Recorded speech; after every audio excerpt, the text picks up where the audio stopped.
Welcome to the Feeding Our Young podcast. Have you ever heard the phrase, nurses eat their young? Feeding Our Young is more than a podcast. It's a movement. It's a desire to see new nurses of all ages be supported and uplifted by their peers. And it starts with me. It starts with you. So join our host, Eric Miller, a registered nurse of nearly 20 years and adjunct clinical instructor, and today's honored guest, me. I'm Jennifer Evans, and be ready to have your life uplifted so you, in turn, can uplift others. Welcome to the Feeding Our Young podcast.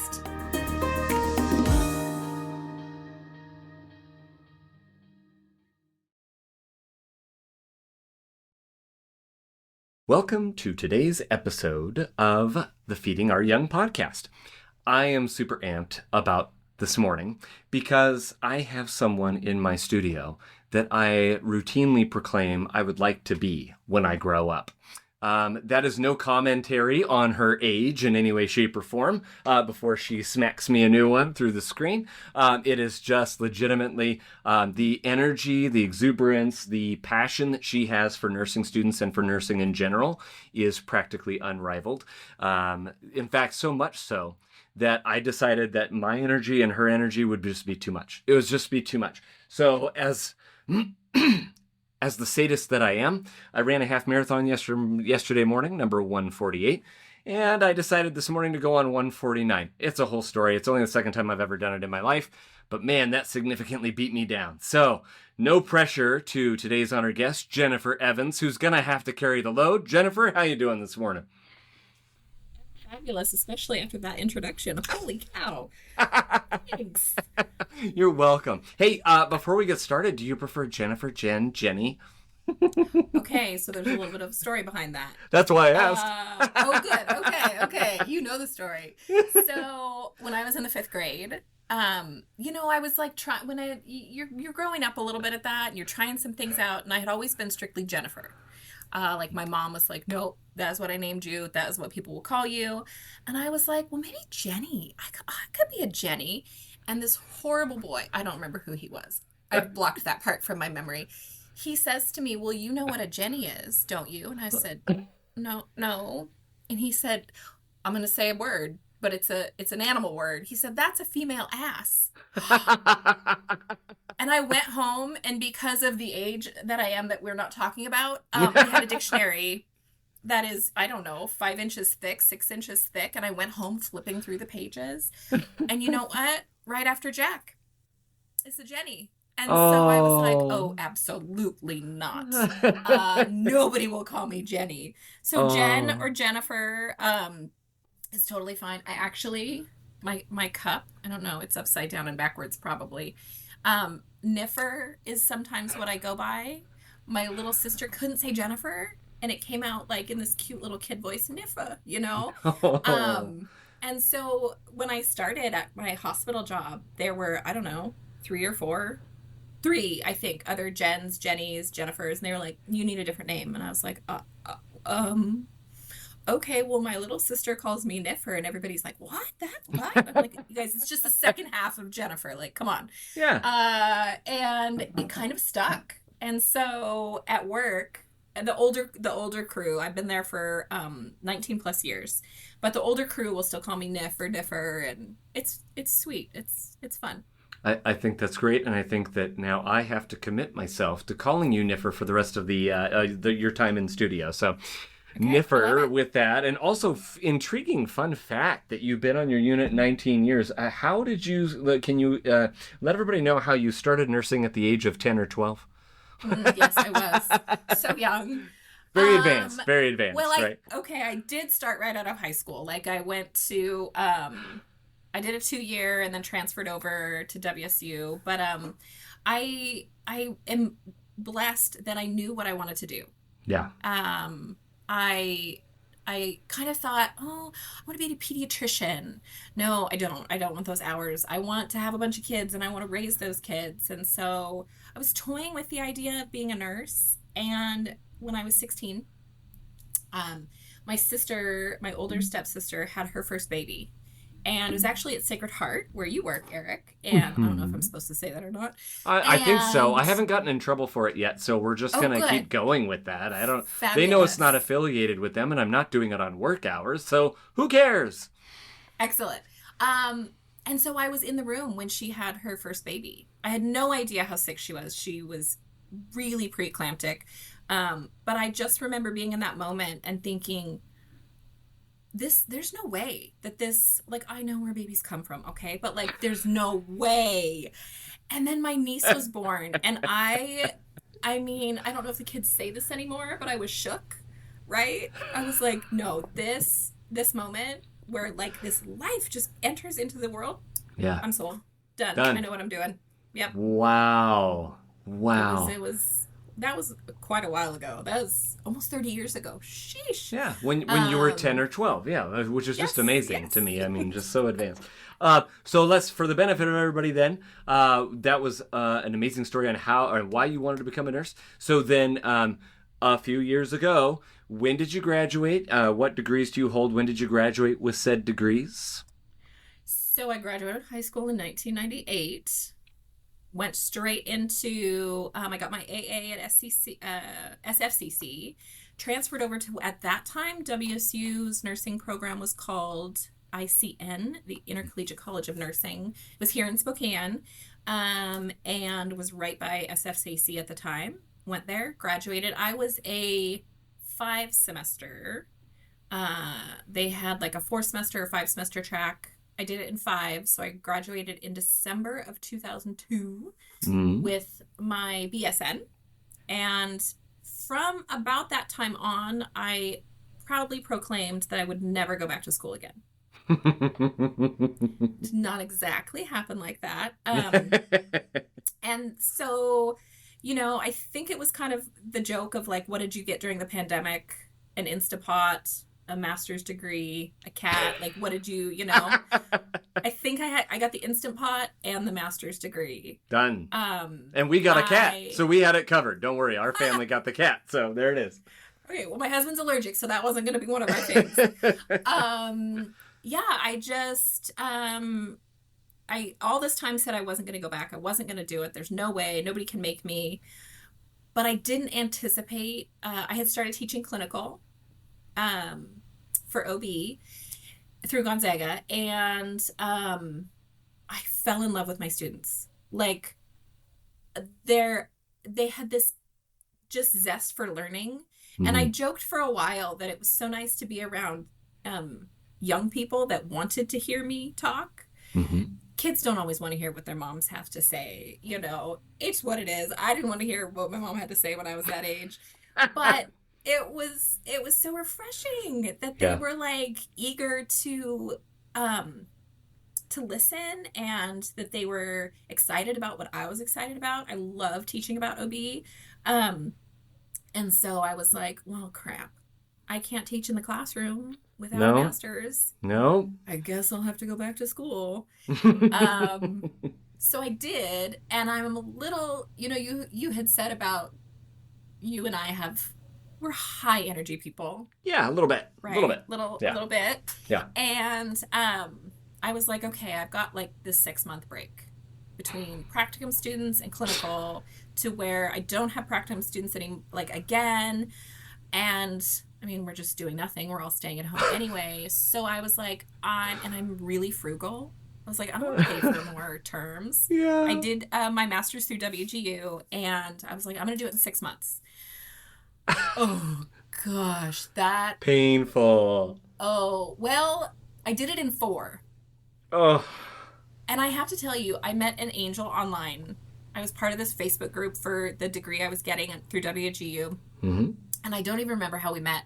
But she was getting married in August. And basically her mother-in-law told her, like, there's no way you can do this. And she's like, watch me. And so she was about a week ahead of my progress. And we would just message each other like, hey, don't forget this in your assignment. And you can do this. I know your paper got returned to you, but, like, you've got this. And the encouragement that we gave each other. And she was, like, in South Carolina or something. I can't quite remember. But it was such a blessing to have this person who I don't know and she doesn't know me, but we're in the Yeah. thick of this together. And so I did. I got it done in 4 months. And First of all, I have to add because it's hilarious because I knew where you were going with that. And I love that you led off with, so I had 6 months off and I figured, and most people are going to well, let's see, what can we, you know what I mean? I just decided to go and get my master's degree, which for those that are not in the know, casual listener, hopefully you're still with us, is usually a 2-year process after your baccalaureate, after your bachelor's degree. And so 2 years worth of education, and it's painful education in 4 months. I, however, am a slacker because it took me a robust 9.5 months to get done. Ooh. So kudos to you. 4 months. I know how much pain I was under in the 9.5. I could see how it was done in 4 because I was like, there was some stretches in there like a month where I didn't do anything, and because of life and whatever getting in the way. Yeah. And so I just am in awe. So that's amazing, and that's coming from someone, BT Dubs. You said you graduated from high school in 1998. So Niffer is from the 1900s, everybody. So if she doesn't hear me very well, just bear with us. I speak loudly, I enunciate clearly. We're fine. I'm just kidding. I appreciate that. I'm from the 1900s too, so we're fine. We're fine. Excellent.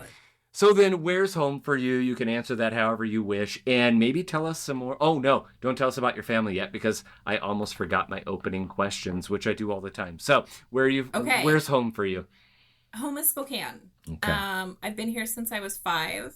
I grew up telling my mom I was leaving as soon as I graduated.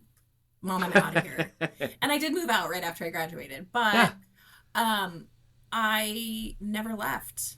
It probably has to do with meeting my husband, but I do want to move to Idaho when I retire, but for now, this is home. This is home. For all my life, this is home, basically. Yeah. And if you don't mind saying, so did you drop down from another planet, or where were you for the first 5 years of your life? Oh, in California. Oh, California. My Gotcha. dad and stepmom still live in Stockton, California. Awesome. And my mom and dad got divorced when I think I was 5. That's what I Crazy. tell myself. I don't have great memory from back then or now, actually. But yeah, my mom's family was here, so then we moved up here. I don't know if I knew about that, but I definitely forgot about that because my parents got divorced when I was 5. And so, and with apologies to anyone in California, so it is true, Niffer, you did beam down from another planet at 5 years old. Got it. Okay. That is correct. So correct. Yes. Oh, well, I just shut out, I think, probably 1/50th of any potential guests I could have on this podcast. They're like, oh, no, I heard Niffer's episode. They're all moving out of the state anyway, so they'll be fine. That is true. Well, it'll be the people that are moving in that are like, well, wait, what? And then, yeah, it'll be fun. So the 2, and I forgot to warn you about this. So for everybody out there, there might be a little bit of a pause here for this first question, but I have 2 standard opening questions now, not just one, and I'm springing this first one on Niffer without her even knowing. Okay. So, the new question, which came to me less than a week ago, I think a few days back, what are your 3 favorite songs right now in life? Oh, okay. So I have a few playlists, right? Mm-hmm. They meet my moods, whatever. I have one called Office Vibes when I'm here in my office and I need to kind of tone my thoughts down so I can focus. But there's one that I love. It's by Zach Bryan called Pink Skies. Okay. It's so sad. But he's singing to his wife about her funeral or something. But the music is beautiful, and I love it. It's so good. And then my husband met me this morning to drop off my car for an oil change, and I don't remember it now, but there was a song that was on, and I was like, I gotta add this to my office playlist. We were young? I don't know. But I'm going through this sort of folk country vibe. Okay. We found a playlist called, what is it called? Bonfire Radio. Ooh. And it's just chill music that anything in that genre right now, I'm loving. Okay. It's a bit my personality. I get a bit obsessive, and if there's a song that I love, I will just listen to it on repeat.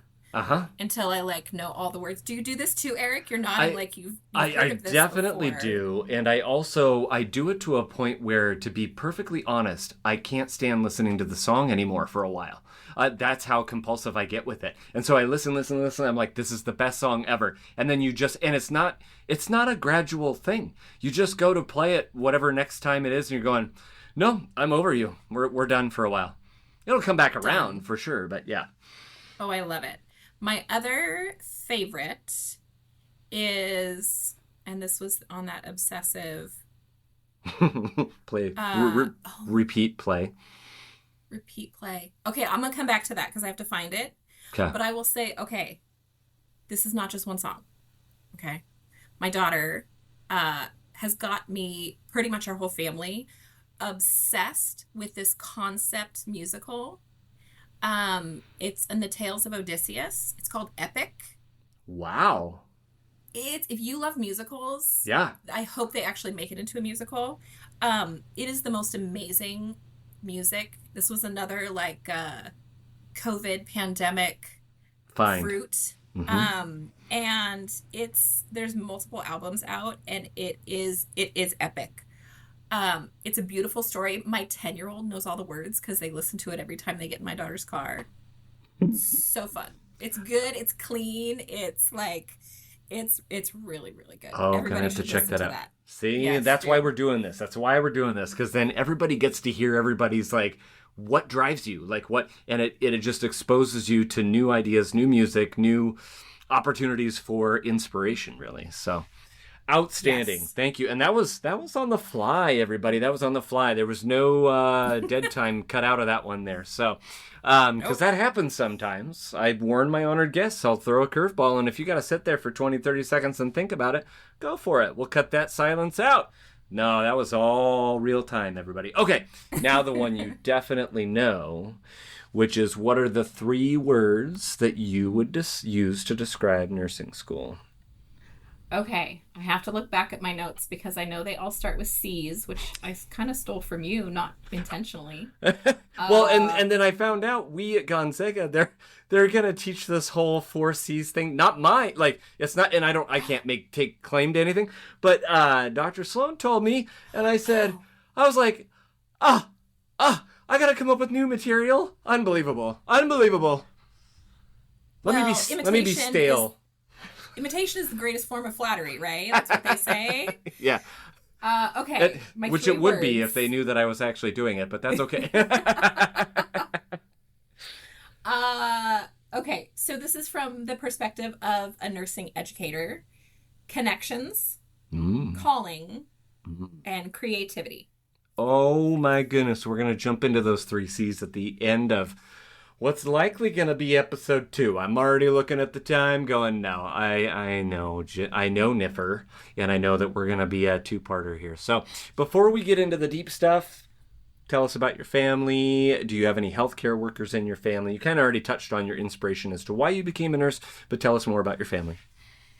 So I do have, I'll start with my family. So yes, my husband and I met in high school right before we graduated. So we've been together forever. He's amazing and was a really,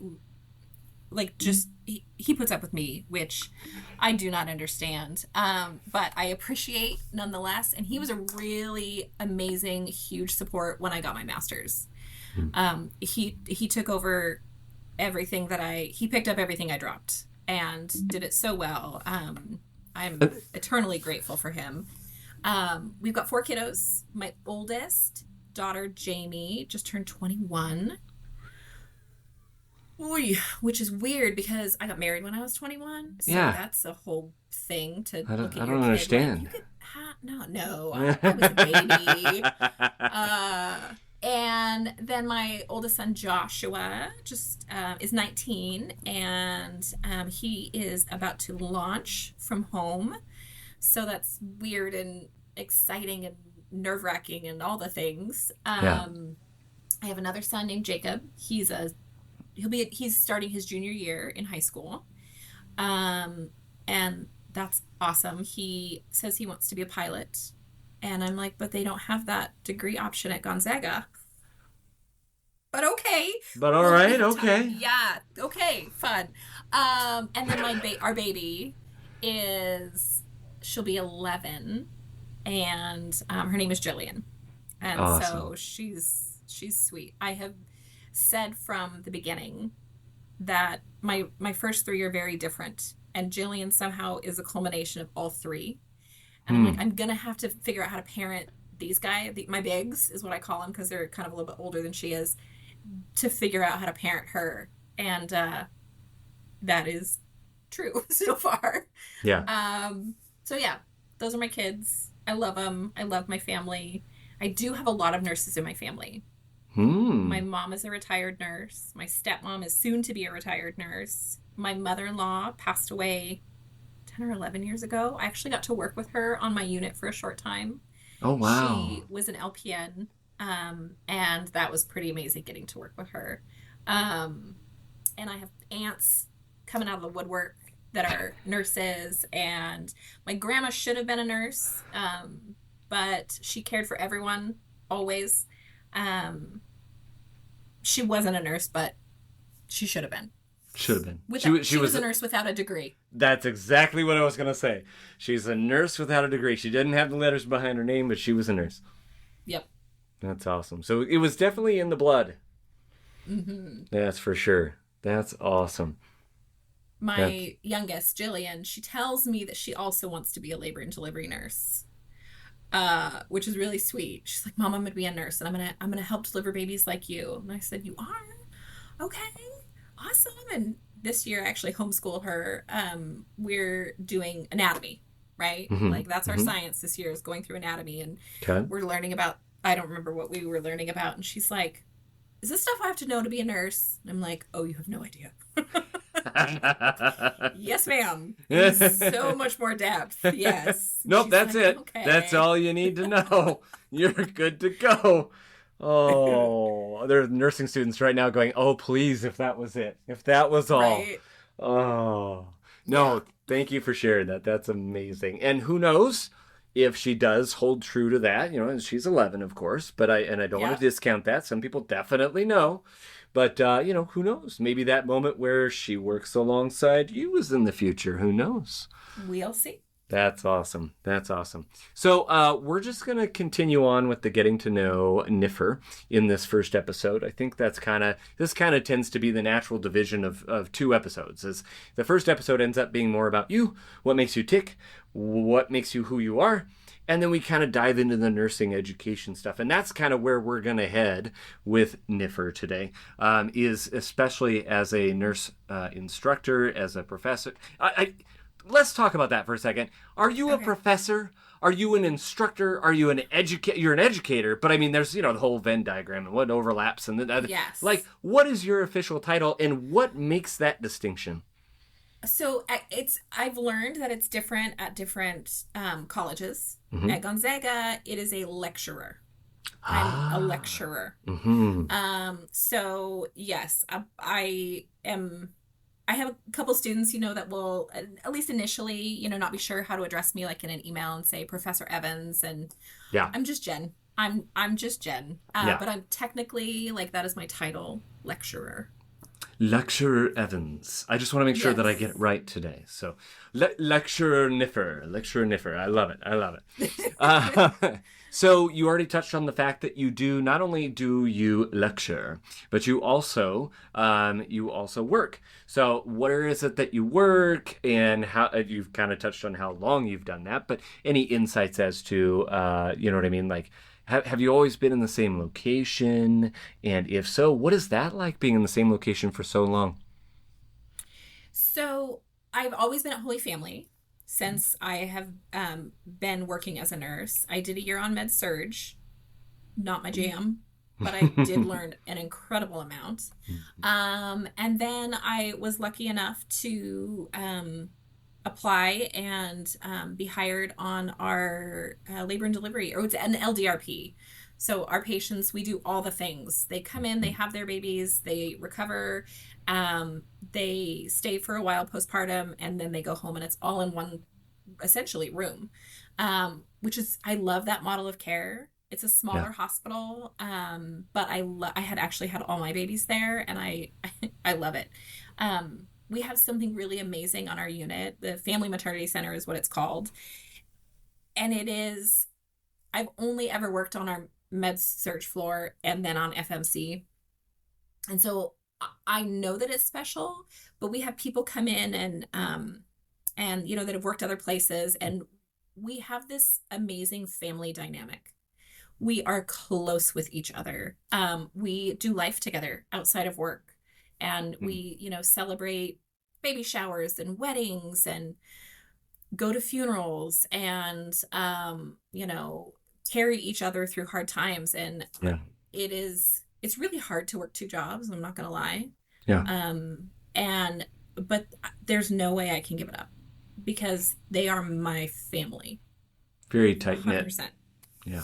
Mm-hmm. Yeah. And that's, I mean, can you touch on the obvious, which I mean is not going to be the first time we've talked about this on this podcast, but how does that make the difference for you when you're going into work? Like you said, it's hard doing two, but just the same, like two jobs, but it just the same, like you're very passionate for your job. That's obvious. But how does having that tight knit group that to me sounds pretty dang rare, how does that help you? Well, you know, something that you don't always think about when you think about labor and delivery is that, you know, we don't just hold babies. What? I know. You don't just catch them and then like hold them and like feed them and then give them back to parents and no? Yeah. Wow. Yeah. There can be a lot of, this is why I love labor and delivery, is because it's a little bit ER, right? Like we have things, call it a stop and drop, where sometimes a mom is in labor and it's really intense and she shows up and has a baby. Mm-hmm. I delivered a baby in a wheelchair once because the baby was just, that's what there was to do. I'm coming now. But there are emergencies that can happen, and we have to get a baby out really, really quickly. And to know that I can depend on my coworkers without question.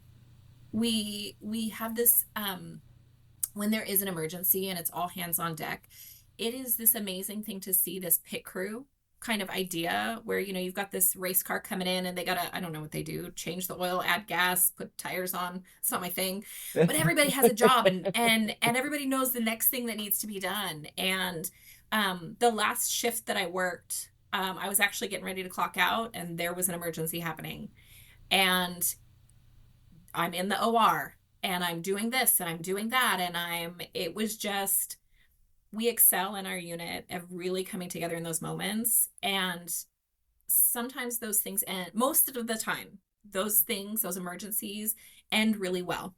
Yeah. Sometimes they don't. Yeah. And especially because the loss of life at the beginning of life, right, is exceptionally tragic. To be able to lean on my coworkers and to support my fellow coworkers that maybe this is the first time they've experienced this, and I can draw on my experience with losing a patient and help them through that. Yeah, there's nothing like that. You know, I feel, it's not with every single coworker, right? But the majority of them, you can go to anyone for, hey, I had this really rough shift, or hey, how do I process this, or I'm struggling with communicating with this person. How can, you know, there's this absolute camaraderie, and it's I can't imagine working on a unit where it's every man for themselves type mentality, where it's just show up, get the job done, and that's it. I'm all business. I don't know. It's not how I live, how I work at Gonzaga or, you know, in the hospital. So it's pretty amazing.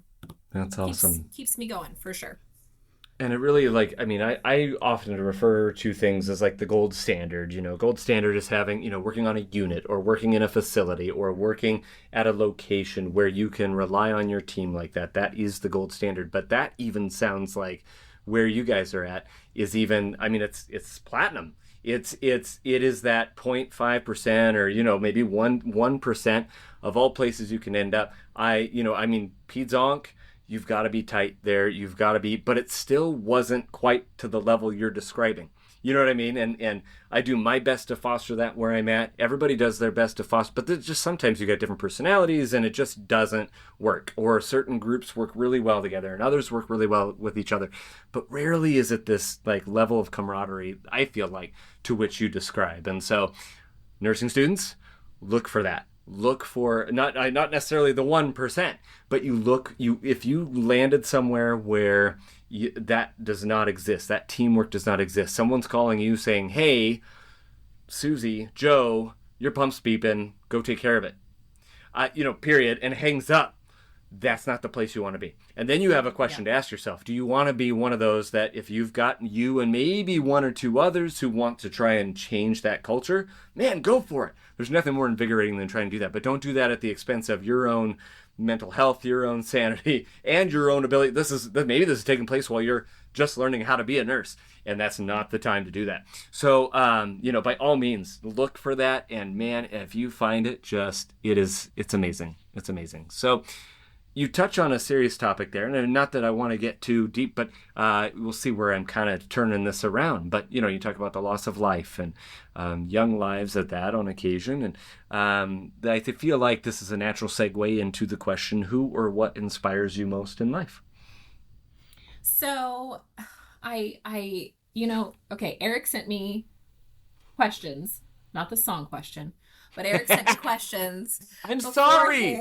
I'm so sorry. Okay. I love it. It was so good.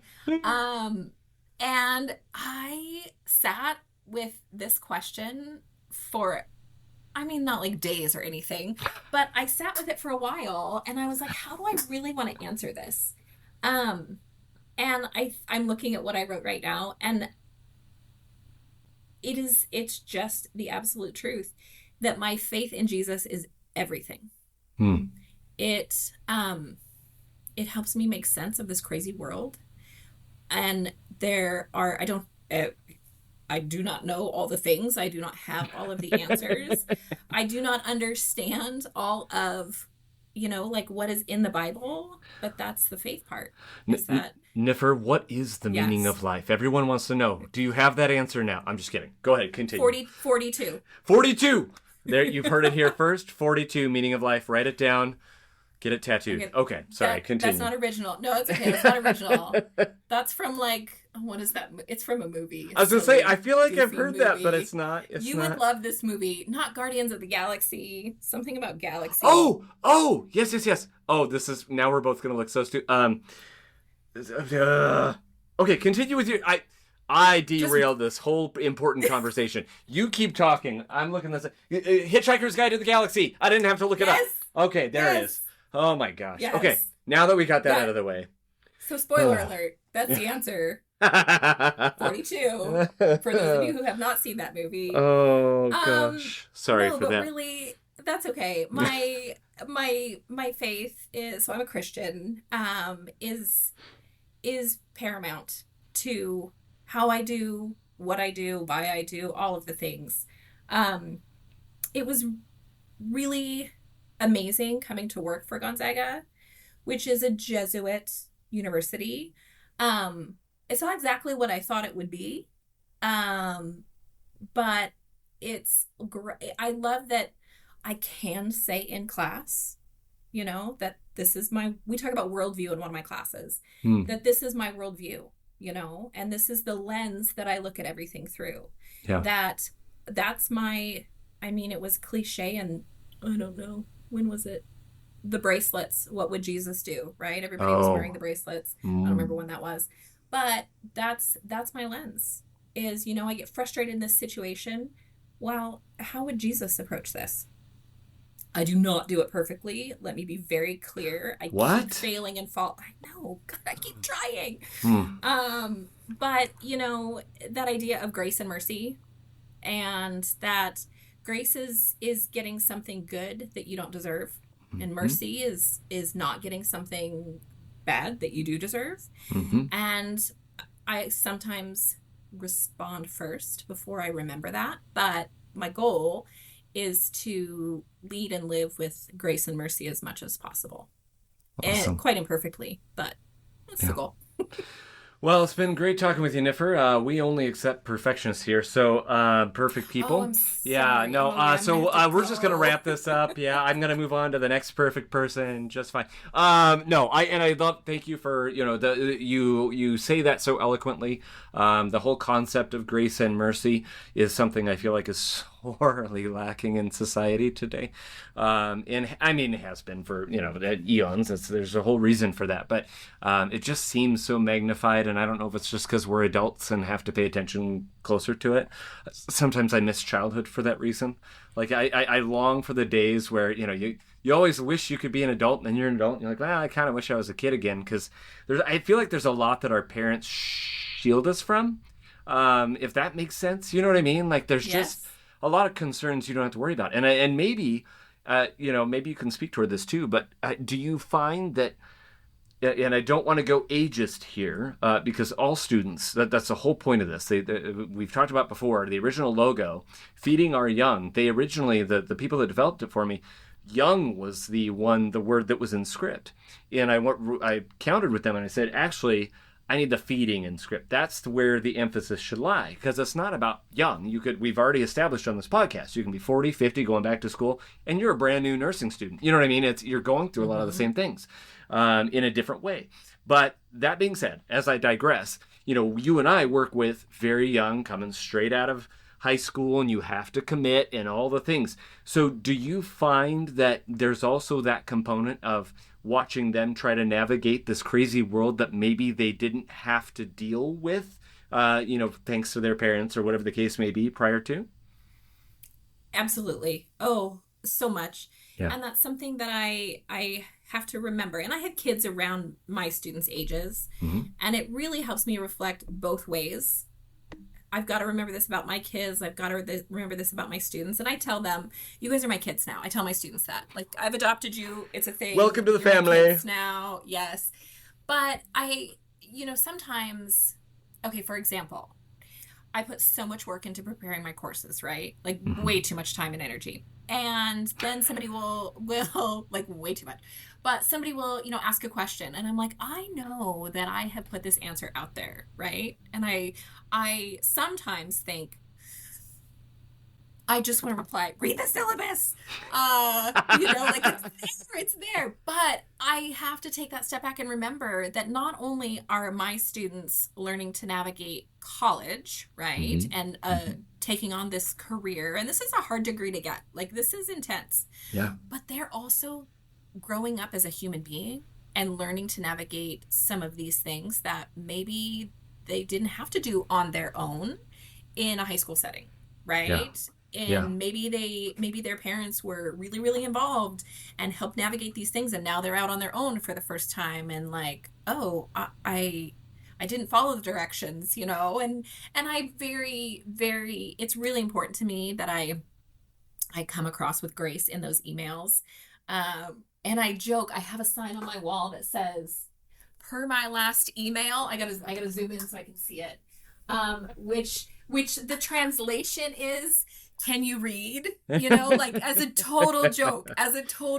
Yeah. But I will rephrase that back to them, like, oh, that's a great question. Here is, a link to our syllabus. Check that out in there. And it's a little bit of that nurturing where, we actually, so Eric, you and I went to an all-day meeting yesterday, and one of my mentors here at Gonzaga, she said, that you, as an educator, you want to have this high level of accountability, but a high level of support. And so I'm not going to give them the answer, right? Yeah. If it's something that they can do for themselves, but I'm going to say, hey, remember, here's a little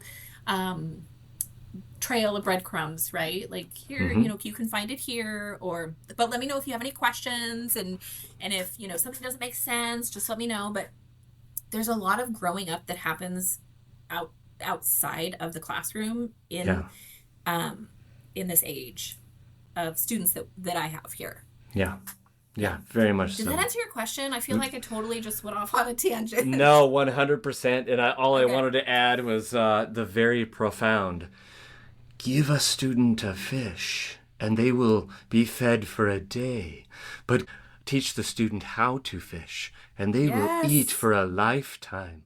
That's the thing. And so nursing students, and especially those that are younger, coming straight out of high school, listen to this. Like, listen with your heart, not just with your ears. We're here for you. We're trying to help you not only navigate nursing school, but life. And that in and of itself is no small task, because we're all trying to figure it out ourselves. I don't know if that inspires or if that actually demoralizes you. I'm not sure. But granted, there are things we have figured out as we've gotten older. Now that both Niffer and I are in our early 30s, we're really, we're learning. I can't even say it with a straight face. Anyway, point is, we're here for you. Take that for what it is. So we have reached near the end of your first episode, and I have very rarely does this opportunity present itself. So far, the only overlap I've ever had has happened once with one of my honored guests. And as everybody knows, we're sitting in studio, this virtual studio, and I can have up to 3, 4. The most sessions I've had in a day is 4, but it doesn't happen often, and when it does, blah blah blah.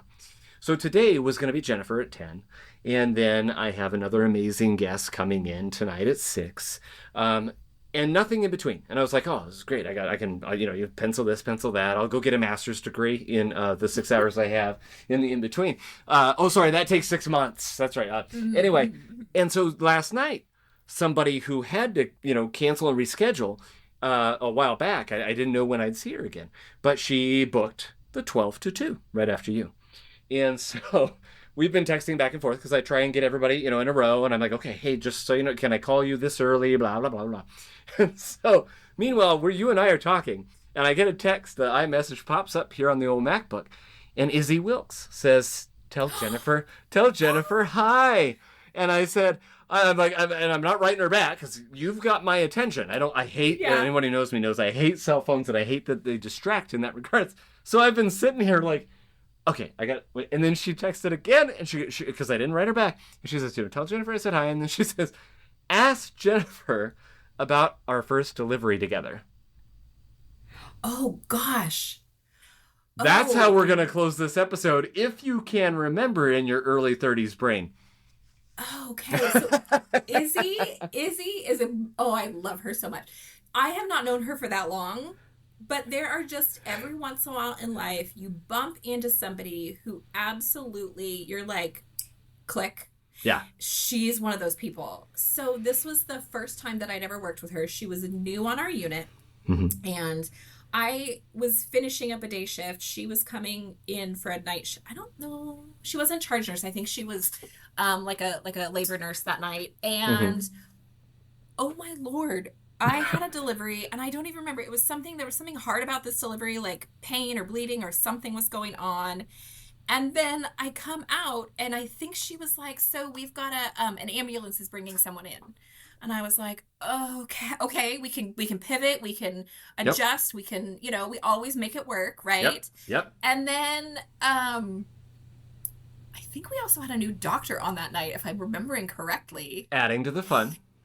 Oh, yeah. Make it fun, right? Then I think I go into a room and I come out and she's like, so there's another ambulance bringing another patient in. I was like, are you flipping kidding me? Like, oh, my gosh. This is okay. It's fine. Everything's fine. We can do this. It's okay. And it was just like, and I was so impressed with Izzie in that moment. Yeah.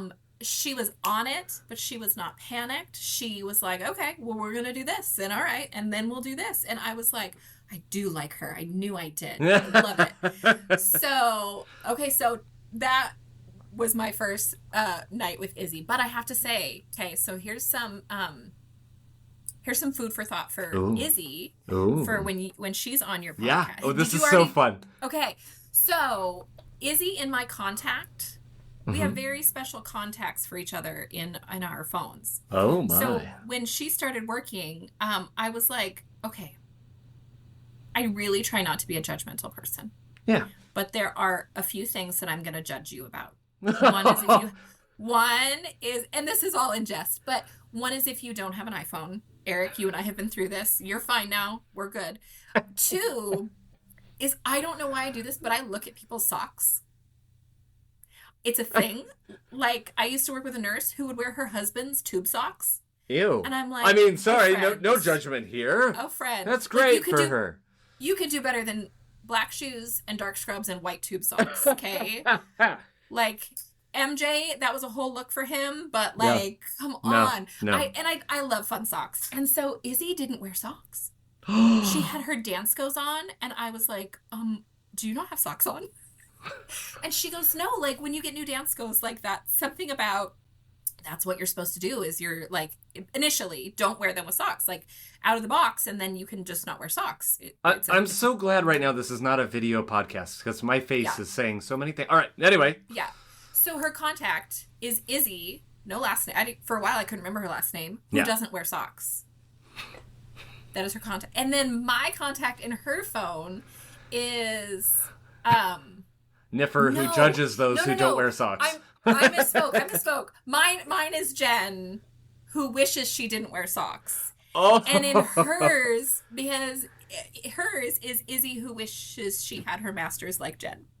Oh. Yeah. Oh, I love this. Oh, this is amazing. Like I said, we clicked from the moment we met, and it's really fun. We have fun with each other. I'm not a matchmaker. You guys are obviously great friends and all the things, but like I feel like I'm playing matchmaker. Like I was already, again, like I told you, I was already excited to get into your episodes, and then I saw what you sent me, and I'm like, oh, I'm even more excited. And now I'm like, I was already excited to get into Izzie's episodes. I've seen what she sent me, and now I'm like, that's just ratcheted it up a whole new. Oh, this is going to be so much fun.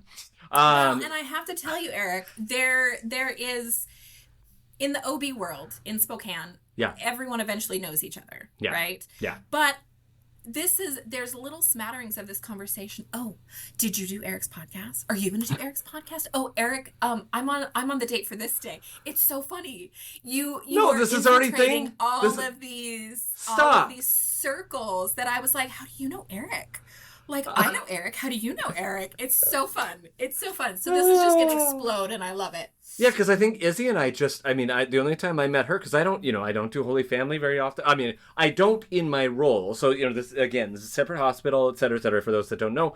But it was in an AWON meeting put together by Allie, who will also be another honored guest. And that's where I first met Izzie. And so, this is just amazing. I'm so excited. Well, good. Thank you for inflating my ego. The headphones don't fit anymore, so we're going to have to take a break and jump into the second episode. So you've heard it here first. Of course, we're going to do part 2 with Niffer. Oh, I missed the obvious, Jen. What? I should have called you Jen this whole episode and then called you Niffer for the second one. I'm a moron. Unbelievable. All right, you're Jen on the second one. Golly. Okay. All right. Those are those like... Just not Jenny. No, not Jenny. I would never do that because I respect you too much and I respect my life. And so, 2 things that I want to keep going there. All right, so we'll see you on the flip side, everybody. Jump in that second episode. You don't want to miss it. We're going to get into picking at the brain of an amazing nurse educator, lecturer, Evans. And we're gonna find out how that works, and maybe even delve into her nursing school story as she learned before she could then pass on that learning to others. So we'll see ya, Jen. Niffer, not Jenny. Not Jenny.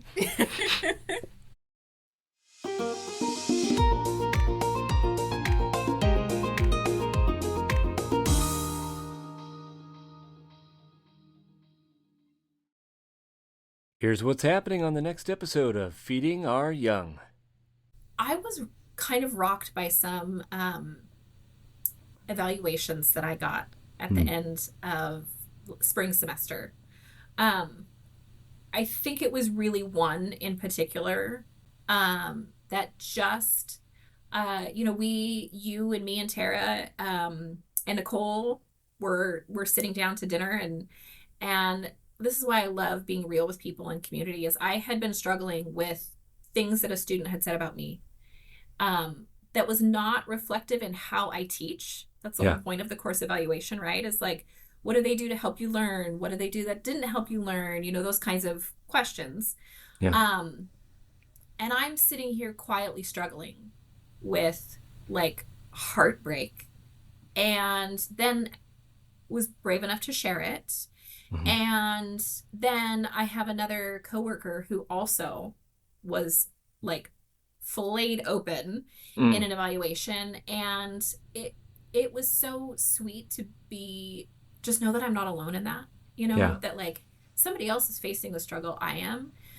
And I think I had this sense of dread about, what if I get another evaluation like that? Yeah. And most of my evaluations were good. And most of my shortcomings, I've already addressed with my students. Like, we've talked about it. I asked for feedback all throughout the course. But this felt more like a personal attack.